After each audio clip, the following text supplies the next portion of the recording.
This video was sponsored by headphones.com. More about them in a second. So I have somehow made it years without ever actually reviewing a Chord product. Today, we're going to be talking about the Mojo 2. This is one of their cheapest products, but it still comes in at a pretty hefty price tag for what it is. So unlike most reviews, I'm actually going to start with sound quality of this device because I actually think that for what it is, it's pretty much perfect for what I would be looking for. The sound quality is not only rich and engaging and very colorful, but also seemingly very, very accurate. It sounds very full and very fulfilled in a way that I would be looking for at this price point. The dynamic range for full-size headphones is actually pretty excellent, and the precision for IEMs is also very, very good. So for the actual sound quality coming out of this, I actually have very few complaints. Now, before I tell you my biggest issue with this thing, I do want to give a big shout out to the sponsor of today's video, headphones.com. You can find the Mojo 2 and every headphone that we talk about today down in the description below. Headphones.com is a high quality online retailer of headphones, speaker equipment, amps, stacks,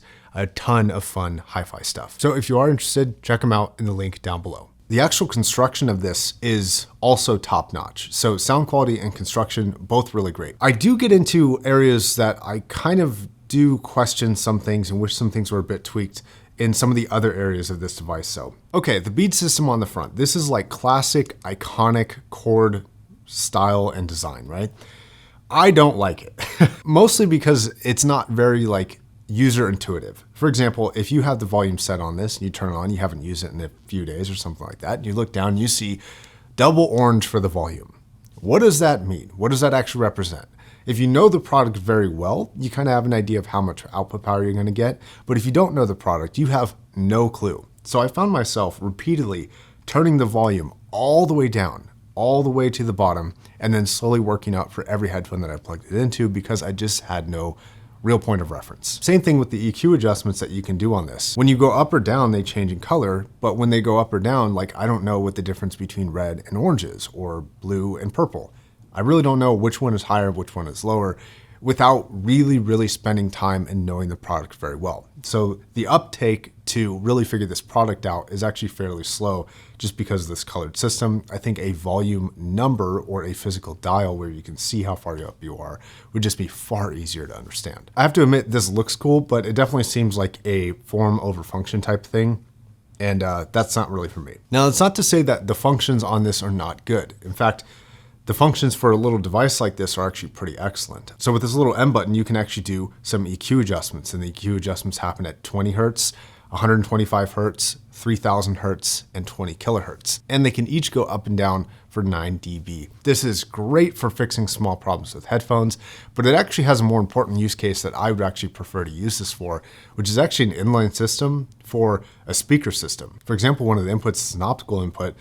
I would take an optical cable from my TV, plug this into that, and 3.5 millimeter to RCA into my amplifier. So I'd have this really nice DAC interface, which is going to send a super clean signal to the speaker amplifier, but it's also going to have some inline EQ adjustments as well. So I think if I were to buy this and use it, that's personally how I would use it, but it's still pretty good for headphones. Speaking of headphones, on the input section and output section, the inputs has coaxial, 2 USB types, micro USB and USB-C.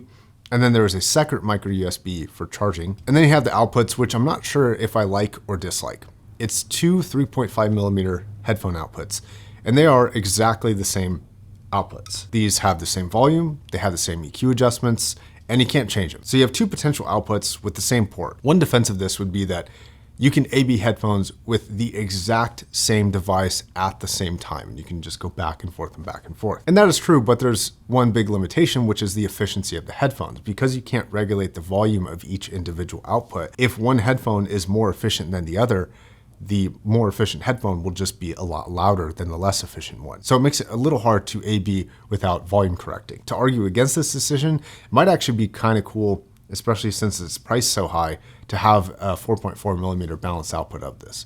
I'm not sure how many people are going to end up using both outputs at once, but I think if you had 3.5 millimeter for a lower power output for things like IEMs and a 4.4 millimeter balanced output for, let's say, higher powered headphones, that might be the decision I would personally go for. But I can understand and kind of appreciate this being different, but I do have to question whether or not it was the right decision. One really cool function of this that does kind of introduce you more into the Chord system is a streamer that they have called Poly, which has very similar dimensions to this and it plugs in perfectly into this device. It's like tailor-made for the Mojo 1 and Mojo 2. Now, for people who like to go mobile and bring their own files and stuff, this is going to be perfect. I'm not really that person. I'm just kind of a dirty streamer. But for those of you who do want to add something like this to a mobile amp like this, you totally could. That system I do think is really cool. The barrier to entry for price though is gonna set you about $1,200 for this and the Poly combined, which is a little steep. While this is a fairly unique feature for devices specifically like this, that's not really a unique feature for things like DAPs, which at the $1,200 combined price of those gets you into a pretty nice DAP. So you're gonna have to decide what kind of product and what kind of interface you want. But as far as products like this, that is fairly unique. But there are kind of workarounds for different systems like DAPs that essentially do the same thing for about the same money, and in some cases might even be a bit better for certain features and functions. So for battery and playback, Chord claims about 8 hours of playback for the battery that's in here.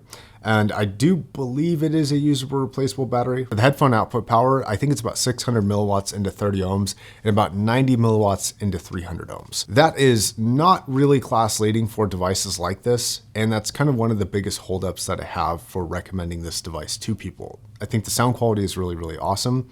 But I think when you get into fuller, bigger planars, like anything that is demanding, anything like a Susvara, if you're a super high-end hi-fi guy, a headphone like the Diana TC, there's quite a few planars actually that would be difficult to drive. Now it is much bigger, but there are mobile DAC amps like this one that have far more power than the Mojo does for not that much more money. So if you do have headphones that need much more power, I might look at a different amp than the Mojo. That being said, I don't want it to sound like this doesn't work with a lot of headphones. It actually works with most headphones. The new Focal Hedinus and Azurus work perfectly with this thing. I actually thought that was a great pairing. A high-end planar like the Meze Empyrean 2, which is one of my favorite all-time headphones, it's one of the best headphones ever, worked perfectly with this because it's just efficient enough to play with this. So if you have efficient headphones, if you've made decisions towards efficient headphones or just happen to have efficient stuff, this is gonna work really, really well. This is also perfect. Like I couldn't ask for more in terms of sound quality and power and specifications for things like IEMs. So I'm really enjoying this for IEMs or inline things to speakers. I think because I work with a lot of demanding headphones, this wouldn't be a good product for me, but not everybody has stuff that is that power demanding. So I think for most use cases, this should be fine, but it still does come at a premium price tag of about $600. Now a little bit more on sound quality. I find products like this sometimes difficult to talk about sound quality because they're so good that if there's a real strong characteristic, typically they're doing their job wrong. That typically is a sign nowadays that it's not really that good.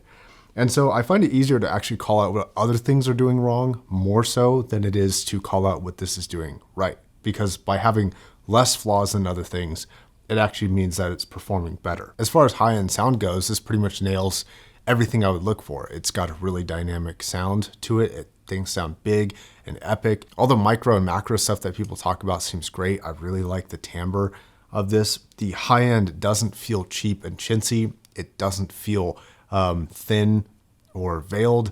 It's got a really kind of complete sound to it. Now, one of the benefits here is it can fix shortcomings with headphones. So for example, you can listen to something like an HD600 and that's a little bit sub-bass light, but you can just simply boost 20 Hertz on this, a few dB, and kind of recover some of that sub-bass. And it does that to basically the same level that you can do with EQ. But one of the benefits of this system is that you can add this to a system that doesn't have EQ and get some small EQ adjustments with something like this. So for a device like this, it's got so many features that sound quality is actually a portion of what it does and not the entire focus of what it does. So if you look at something like a Questyle M15, really not too many features of that. So if the sound quality isn't good, it's just a bad device. Like it doesn't have anything going for it other than how it sounds. This device is a bit different. Sound quality, excellent, but it's also got some additional features that you may or may not like. All right, that's gonna be it. Thanks for watching. Thank you Headphones again for sponsoring today's video, and I'll see you guys in the next one. Bye.